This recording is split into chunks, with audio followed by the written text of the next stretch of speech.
Okay, ladies and gentlemen, we are back with set review for Innistrad, and we're gonna tackle red today. And the first card is pretty hot out of the gate, Devil's Play. So it's an external red sorcery. It deals X damage to target creature or player, and you can flash it back for X red, red, red. Wow, so this is an A plus start. There's your double fireball, ladies and gentlemen. There's not much to say. So this is a guaranteed 2 for 1, which kills your opponent. Yeah, that is awesome card. Furor of the Beaten. So this is a 2 mana, or sorry, this is a 1 red mana enchantment aura, and the enchanted creature gets plus two, and attacks each turn if able. I think this is very, very good probably, because only 1 mana, like if you start with a 1 drop, put it on it, you're gonna chunk in probably for like 9 damage before they can kill that thing. So yeah, there is obviously aura, you can get 2 for 1, but again, right, like there's so much stat on it, and it's probably gonna be the biggest creature. So if you can place it careful, this in an aggressive deck, I think it's very good. Like obviously, if your deck is grinded, it's not a card you would play. Guy's Flame, so it's a 1 mana instant. It deals 1 damage to any target, and you can flash it back for 4. So there's your 5 mana shock, ladies and gentlemen. But this is good, I think, defensively. Like if you wanna be able to interact early, it can pick off 1 toughness creatures, can pick off spirit tokens too. So I think this has a role. Inferno Plunge. This is a 1 red mana sorcery. As an additional cost, you sacrifice creature, and it's red ritual. So you get 3 red mana for your troubles. So yeah, I don't know. Like spirits are not in this color pair, so you're not gonna have like much of those tokens lying around. Um, yeah, and I don't know what you wanna ramp, so it's probably I would just avoid discarding limited because you get 2 for 1 yourself, and what is really the payoff? Because your 5 mana card comes out earlier on like turn 3. That's true, but you did lost 2 cards for a deal. Yeah, so I don't really like this one. Maybe yeah, maybe a combo deck in constructed one day. So Reckless Waff. So this is a 1 mana 1/1 human rogue werewolf. At the beginning of each upkeep, no spells were cast last turn. Transform it. So it's pretty easy to transform because if you are on the plane, they don't have 1 drop, you immediately get like a 3/2 for 1 mana, which is pretty savage. So I think this card is very, very good, especially in the werewolf for any aggressive deck. Stormcloak Noble, so it's a vampire, 1/1 for 1, and this creature can be blocked by humans, so it's already strong in certain matchup. And whenever it deals combat damage to a player, put a +1/+1 counter on it. Wow, so this is your Tarmogoyf, ladies and gentlemen. So it's growing, it has evasion. Yeah, again, aggressive vampires deck, you can back it up with removal. This card's gonna do some work. Ancient Grudge, we know this one from Modern, so it's a 1 and a red source as instant. It destroys target artifact, and you can flash it back for a single green mana. This is a sideboard card in limited. If you see your opponent having like amazing equipment, like invisible stalker plus equipment, you can bring this in. Otherwise, there isn't much what you want to do with it main deck. Ashmore Hound. So it's a 1 and a red elemental dog. It's a 2/1, so it's already serviceable body for a cost. And whenever this creature blocks or becomes blocked by a creature, this creature deals 1 damage to that creature. So this is pretty good at trading up, honestly. So it's like a 3/1 on an attack or block if it tangles. Yeah, this is not bad. Again, in aggressive deck, this is a piece with what you can totally play. Blood Crazy Neonite. So this is a vampire, 1 and a red. It's a 2/1 stat line, and it attacks each combative table, and whenever it deals damage to a player, put +1/+1 counter on it. Well, this is a lot worse than the Stormcloak Noble, because that one is 1 mana, this is 2. Um, but if you can clear out the way, then this can grow a lot, and then drawing it late is not ideal for sure, and it has to attack each turn, so it's very easy prey for a block. But hopefully your vampire deck get it done by the time that matters. Curse of the Stalk Prey. So there's a curse in red, it's 1 and a red, and then whenever a creature deals combat damage to enchanted player, put +1/+1 counter on that creature. Yeah, I think this is super solid in an aggressive deck. Like once they start hitting them, your creatures just go out of range, and then you can roll a few creatures into victory. Yeah, this I think is a solid card. Curse of the Pierced Heart. So this is the common version of the curse, and then it basically deals 1 damage to target player in their upkeep, or a planeswalker that they control. Yeah, I mean, this is kind of like a finisher. You can, like attack them early and then get this with the last 4 points of damage or something. But I wouldn't rate this card very highly. Like it's still, not interacting that much. But if you need a little bit of reach in your deck, this could be it. Desperate Raving. So it's one in red, it's an instant, and then you can draw two cards and discard a card at random. Poof. Tormenting Voice is really gonna torment you, but you can flash it back. So there's that. You can get extra card from it. I don't know how much redundancy will have the deck. That's not gonna hurt you to discard at random. Yeah, like I wouldn't, these at spells deck might want to play this, but yeah, that's not without risk. Let's put it this way. Harvest Fire, so it's an instant, one a red. As an additional cost to cast this spell, exile X card from your graveyard and deals X damage to target creature. I think the first one of this in your deck is fantastic. Like this is basically Red Doomblade at any reasonable point of the game, and you need to fill the graveyard, but that actually make sure that you have a good creature to kill by then when your graveyard is ready to do that. The second copy I think is dubious, so you want one, you don't really want more of that.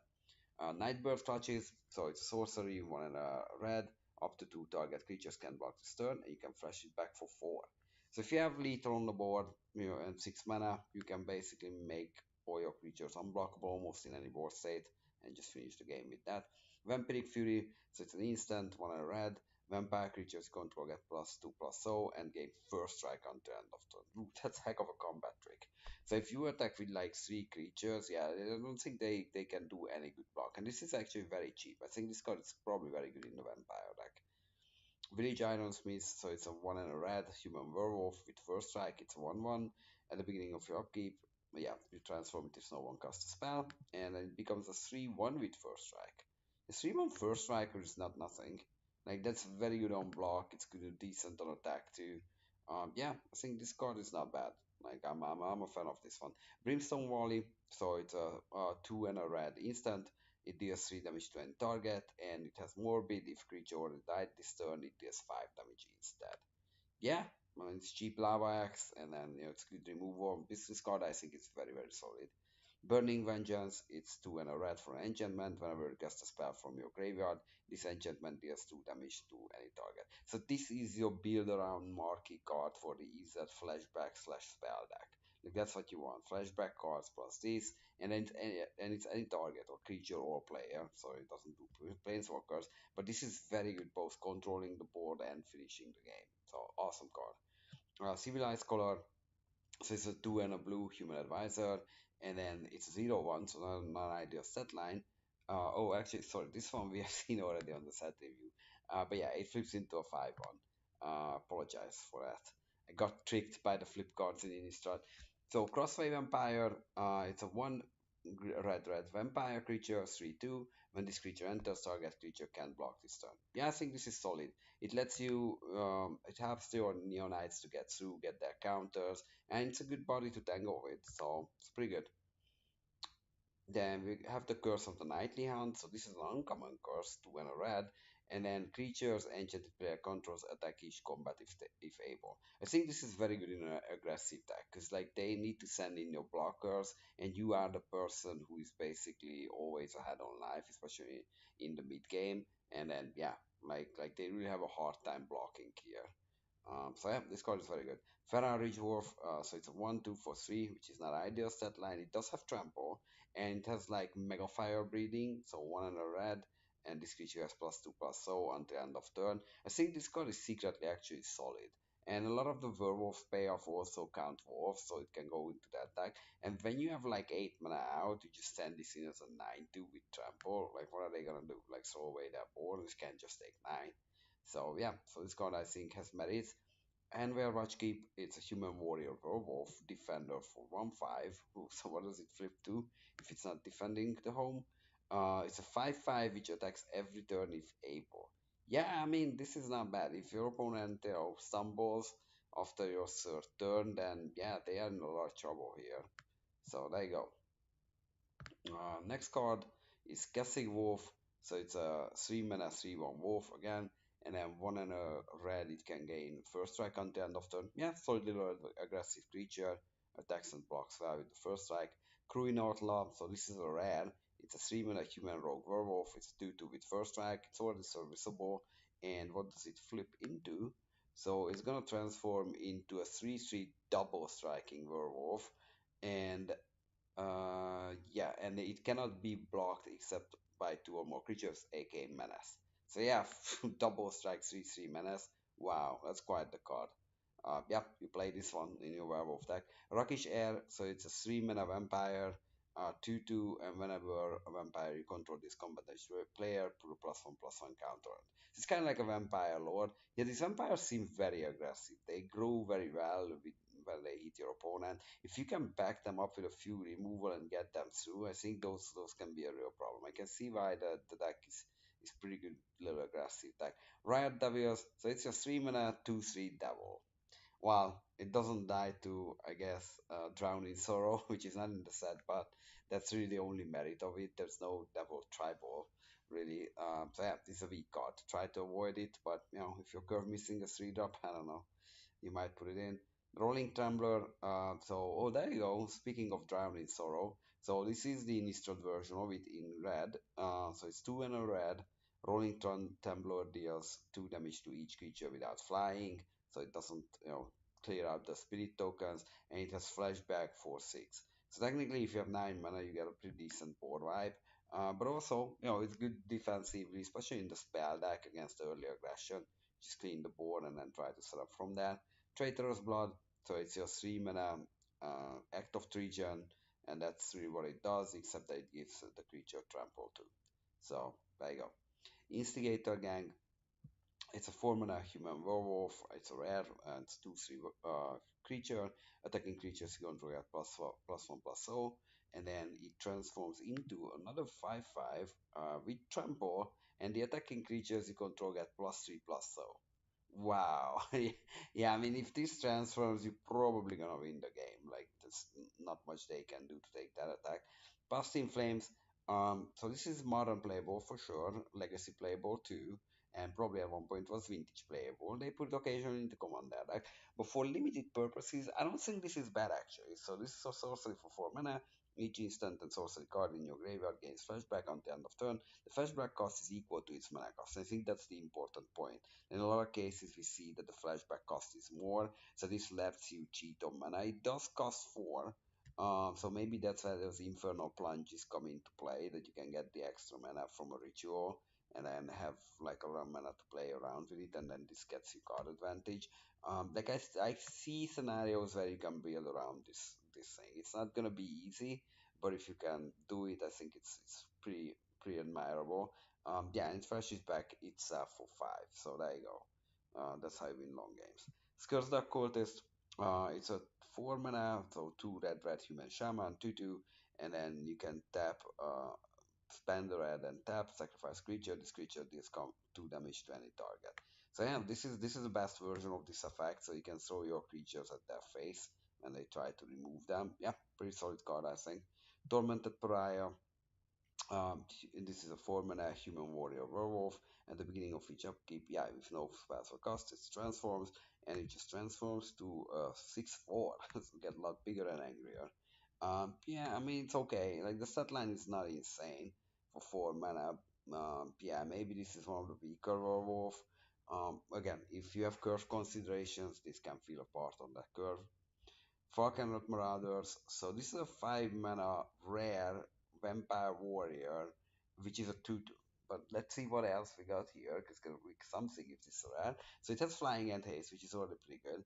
And when this creature deals combat damage to a player, put 2 +1/+1 counter on it. Yo, wow, wow, wow. So these are really marauding. Yeah, I think this card is great. If it hits them twice, you're already in the money. And then, after that, it's very hard to block too. Heretic's Punishment, so it's a 4 mana enchantment. So 5 mana enchantment, and for 4, choose an target. Then be a 3 card. This enchantment deals damage to that permanent or player equal to the highest mana value among the milled cards. Yeah, I mean, in the late game, you can start bombarding your opponent. Like, it's a lot for 4 mana, though. But who knows? Like, might be situations, or especially maybe in the flashback deck too, when you want to fill your graveyard. But it's a lot of mana investments. 5 to cost, like 4 to activate. I don't know about this card. No, you guys try it and let me know. Night Traveler, so it's a 5 mana vampire, and then it has haste as long as the opponent controls a human, and it's a 4/4. Yeah, I mean, against human deck, it's a 5 mana 4/4 haster. That's pretty good. Pitchburn Devils, I think this is one of the best commons in the set, definitely for red. So it's a 5 mana 3/3 devil, which is not that impressive, but when it dies, it deals 3 damage to any target. It's probably gonna trade a good 2 for 1 in a lot of the cases, and it gives your deck reach. Yeah, this card I think is solid. Scourge of Gaia Reach, so it's a 5 mana 3/3 elemental, and then this creature gets +1/+1 for each creature your opponent controls. So this is your solution for big spirit tokens, also a lot of spirit tokens. Just make like a 10/10 and then start chunking with it. But yeah, like I mean, this card is okay to me. Yeah, I guess it's very playable, especially if you notice that your opponent is going a little bit wider. Charmbreak Devils, so this is a rare 6 mana devil. It's a 4/4. At the beginning of upkeep, return an instant or sorcery card at random from your graveyard to your hand. When you cast an instant or sorcery, this creature gets +4/+0 until end of turn. Yeah, I mean, it's a pretty good finisher too. So it gets you card advantage and then gets like huge, like 8/4 when it's attacking. Again, it's gonna trade with everything, and then they can just not block it. Into the Maw of Hell, so it's like a 4 mana sorcery, destroy target land, and Into the Maw of Hell deals 13 damage to target creature. So there you go. This is just a Stone Rain and a Tomb Blade combined, and that's why we are, or Terror, or whatever, Murder combined in red.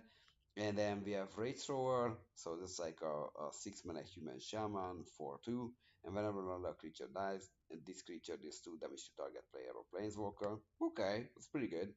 Especially in the top of an aggressive deck, because at one point they need to kill your creatures if they want to survive, but then they can't really survive anyway. And then Bearfire Dragon. So this is a mythic. This is probably amazing. This is a 7 mana dragon, which is 6/6 with flying. That's a little expensive, but when this creature deals combat damage to a player, it deals that much damage to each creature that player controls. Yeah, you hit them once and you win the game. That's literally what it says. Yeah, this card is kind of awesome. Oh, and then sorry, last but not least, we have Blasphemous Act Commander All Star. It's a 9 mana sorcery, but it costs 1 less for each creature on the battlefield. So if you have like average 5 creature on the battlefield, this can come down for 4, and it deals 13 damage to each creature. So that is your Wrath of God in red. Yeah, it's an awesome card. So if you have it in your pool, like you try to play, try to set it up being asymmetric, and then get a lot of card advantage. If you can get 4 creature against your 1, then you are really on the money. It's probably gonna win you the game. Yeah, so thanks for watching, and we're gonna finish up with green soon. So see you there.